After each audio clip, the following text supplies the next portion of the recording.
Hello friends, எல்லாருக்கும் வணக்கம். Welcome back to Pot to Plates Kitchen. நான் உங்க கிறிஸ்டி. Friends, இன்னைக்கு நம்மளோட சேனல்ல ரேஷன் அரிசியை மட்டுமே யூஸ் பண்ணி நல்ல சாஃப்ட்டா வெள்ளவெள்ளேன்னு ஆப்பம் எப்படி பண்றது அப்படிங்கறத பார்க்க போறோம். நம்மளுடைய சேனல்ல நான் ஏற்கனவே ரேஷன் அரிசியில இட்லி ரெசிபி அப்லோட் பண்ணியிருந்தேன். அதுக்கு நிறைய பேர் நல்ல ரெஸ்பான்ஸ் கொடுத்திருந்தீங்க. அதுல நிறைய பேர் வந்து கேட்டிருந்தீங்க ரேஷன் அரிசியை வச்சு ஆப்பம் எப்படி பண்றதுக்கா அப்படினு சொல்லி. அதனால நான் இன்னைக்கு வந்து அது இந்த வீடியோல உங்களோட ஷேர் பண்ண போறேன். வாங்க வீடியோக்குள்ள போலாம்.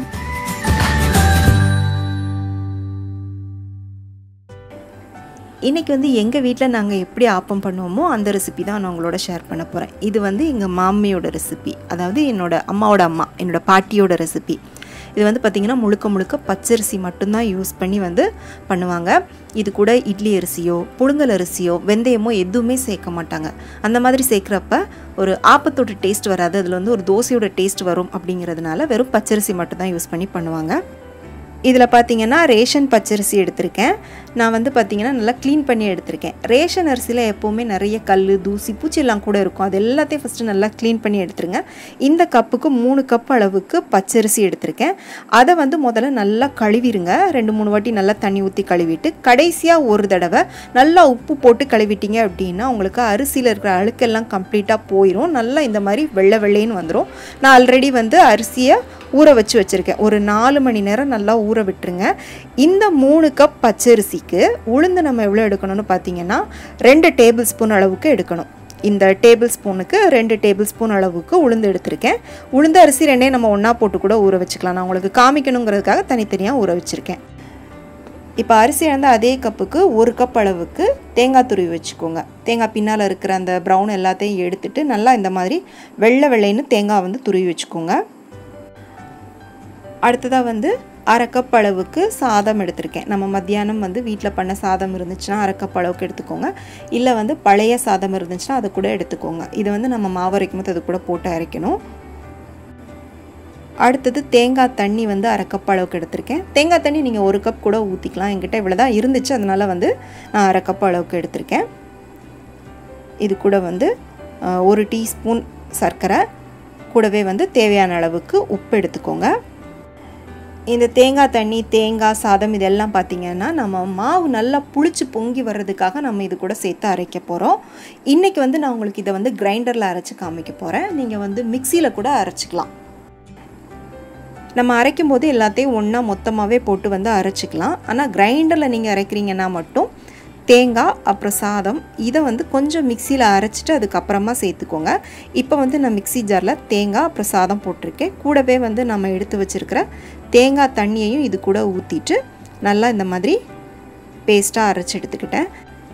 தேங்காவையும் சாதத்தையும் டேரெக்டாக நம்ம அப்படியே போட்டு அரைக்கிறப்ப ஒவ்வொரு சமயம் வந்து அரைப்படாமல் அப்படியே கொஞ்சம் முழுசாக இருக்கும். இந்த மாதிரி நம்ம லைட்டாக வந்து மிக்சியில் அரைச்சிட்டு போட்டோம் அப்படின்னா அரிசியோடு சேர்ந்து நல்லா ஒன்று போல் வந்து அரைப்பட்டுரும். இப்போ வந்து நான் கிரைண்டரில் அரிசியை வந்து போட்டுட்டேன். கூடவே நம்ம ஊற வச்ச உளுந்தையும் அப்படியே போட்டுடலாம். அடுத்ததாக நம்ம அரைச்சி வச்சுருக்கிற அந்த தேங்காய், சாதம் விழுதையும் வந்து இது கூட சேர்த்துடலாம். சேர்த்துட்டு இதை வந்து ஒரு 1/2 மணி நேரம் கிட்ட நல்லா அரைச்சிக்கோங்க. இடையில வந்து அந்த சைடில் தங்குற அந்த முழு அரிசி எல்லாத்தையும் நல்லா உள்ளே எடுத்து விட்டு அரைச்சிக்கோங்க. நல்லா எல்லாம் ஒன்று போல் பட்டு மாதிரி அரைப்படணும். அது வரைக்கும் நீங்கள் அரைக்கணும். இது வந்து கொஞ்சம் பாதி அரைப்பட்டதும் நம்ம எடுத்து வச்சுருக்கிற 1 டீஸ்பூன் சர்க்கரையையும் தேவையான அளவுக்கு உப்பும் இது கூட சேர்த்துக்கோங்க. மாவை அரைக்கும்போது அரிசி உளுந்தெல்லாம் ஊற வச்சு அந்த தண்ணியை வேஸ்ட் பண்ணாமல் இது கூட சேர்த்து அரைச்சிக்கோங்க. அதுவும் உங்களுக்கு மாவு நல்லா புளிச்சு பொங்கி வர்றதுக்கு ஹெல்ப்ஃபுல்லாக இருக்கும். இப்போ வந்து நான் மாவை அரைச்சிட்டேன்.